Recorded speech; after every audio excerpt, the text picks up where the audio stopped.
Click the bell icon and subscribe to our channel so that you will not miss any classes. Hello, welcome to class. There are different vectors available for cloning the DNA to plants and animals, and let us discuss them in detail now. Vectors for plants and animal cells. Let us take up one by one. First, we shall discuss the vectors for cloning the DNA into plant cells. There is a bacteria called soil bacteria called Agrobacterium tumefaciens.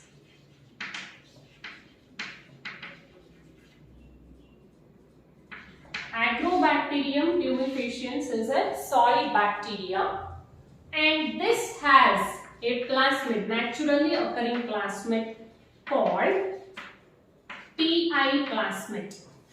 I am discussing the natural thing now. TI plasmid refers to tumor inducing plasmid.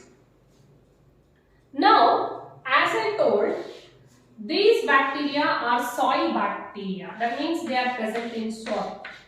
When these bacteria come in contact with the roots of dicot plants. So this is a dicot plant and it is the rooting system. And when the Agrobacterium tumefaciens enters into the roots of dicot plant, then it will transfer its TI plasmid. The TI plasmid will enter into the plant cell. This is plant cell.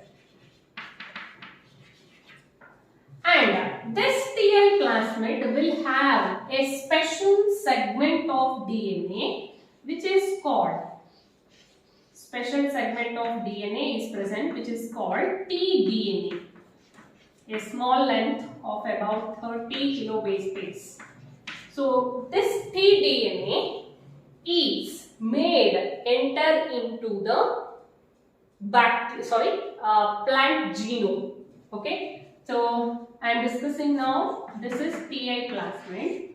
TI plasmid will have the tDNA, and this tDNA will integrate into the genome of plant. Genome of plant. So not the complete plasmid is entering into the genome of plant. Only this segment of DNA is entering into the genome of a plant. So that this plant cell, this is a normal plant cell, right? So this normal plant cell is converted into cancerous cell. So that means the normal cell is converted into cancerous cell because of tDNA, which is transferred or which is integrated into the plant genome with the help of TI plasmid. That means TI plasmid is acting as a vector in successful transfer of tDNA into the plant genome. Now, this normal plant cell is converted into cancerous, and we know the characteristic of cancerous cells. They can divide on an uncontrolled way and creates an unwanted mass of tissue. We generally refer it as tumor.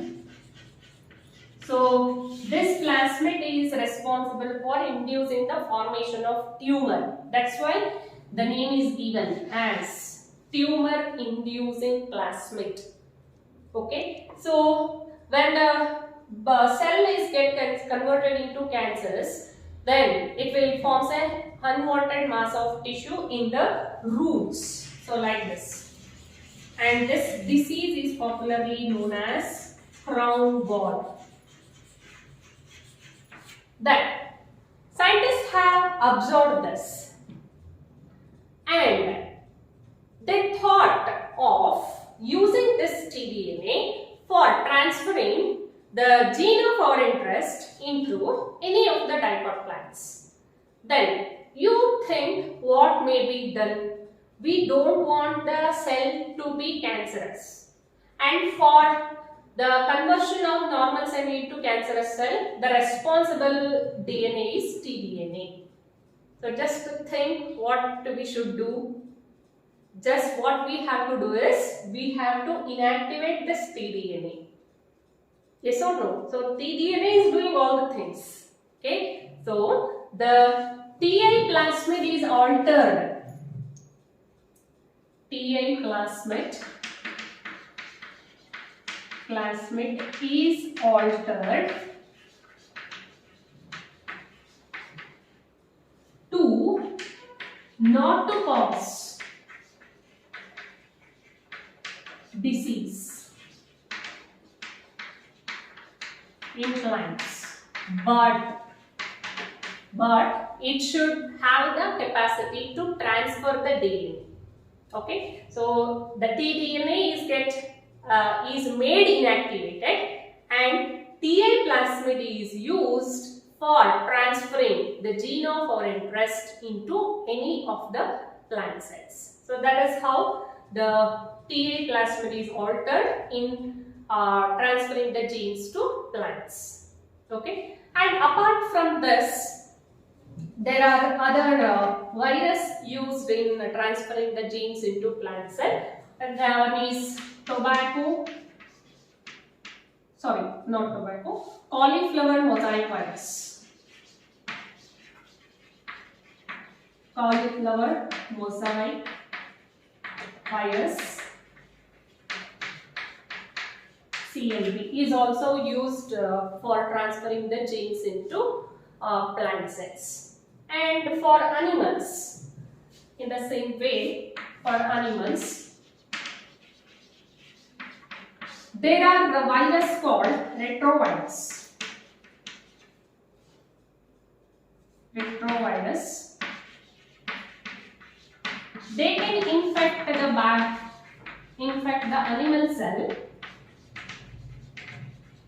animal cells, and causes cancer in animals. So here also what is done, the cancer causing capacity of the retrovirus is removed, but gene transferring capacity is retained, and it can be used as a vector, okay, for the transfer of genes into animal cells. And other viruses like Simian virus 40, it is popularly known as SV40.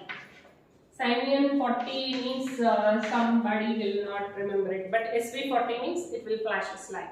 So SV40 virus is also used in transferring the genes into the plant cells, animal cells. So this is about all about the vectors, and from the next class we shall discuss the further things like other requirements for recombinant DNA technology, like host and how to make the competent host and all.